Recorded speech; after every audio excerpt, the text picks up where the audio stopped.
Welcome to Sravani's media.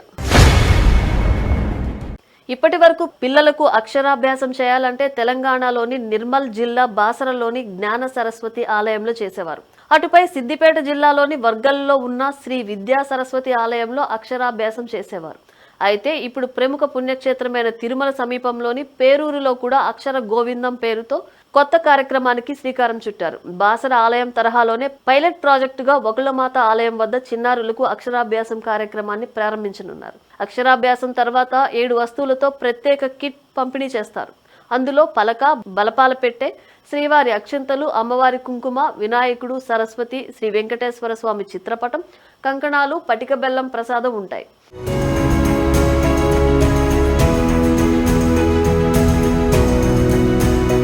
పిల్లలకు మంచి విద్యాబుద్ధులు ప్రసాదించాలని ప్రతి తల్లిదండ్రులు కోరుకుంటారు. అందుకే వాళ్ళ జీవితానికి మంచి మార్గం వేసేందుకు అక్షరాభ్యాసాన్ని చదువుల తల్లిగా కొలిచే సరస్వతి ఆలయంలో చేస్తారు.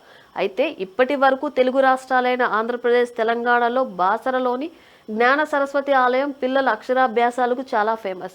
అయితే తిరుమల దర్శనానికి వచ్చే భక్తులకు, వారి పిల్లలకు అక్షరాభ్యాసం కూడా శ్రీ వెంకటేశ్వర స్వామి సన్నిధిలో జరగాలని భావించి చంద్రగిరి ఎమ్మెల్యే పులివర్తి నాని చేసిన విజ్ఞప్తి మేరకు హిందూ ధర్మ ప్రచార పరిషత్ ఈ అక్షర గోవిందం ప్రాజెక్టును రూపొందించింది.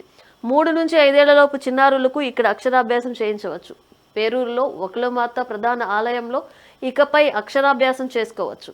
ఈ ఆలయం ఒక చిన్న కొండపై ఉండటంతో భక్తులు, ముఖ్యంగా చిన్నపిల్లలు, వృద్ధుల సౌలభ్యం కోసం టీటీడీ కీలక నిర్ణయం తీసుకుంది. ఆలయానికి తూర్పు వైపున పుష్కరిణి సమీపంలో ఉన్న ఖాళీ స్థలాన్ని ఈ కార్యక్రమం కోసం ఎంపిక చేశారు. ఇక్కడ శాశ్వత ప్రాతిపదికన ఒక ప్రత్యేక మండపాన్ని నిర్మించనున్నారు. ఈ నూతన మండపంలో శ్రీ వెంకటేశ్వర స్వామి, శ్రీ పద్మావతి అమ్మవారు, శ్రీ సరస్వతీదేవి విగ్రహాలను ప్రతిష్ఠిస్తారు. ఇక్కడే చిన్నారులకు శాస్త్రోక్తంగా అక్షరాభ్యాసం నిర్వహిస్తారు.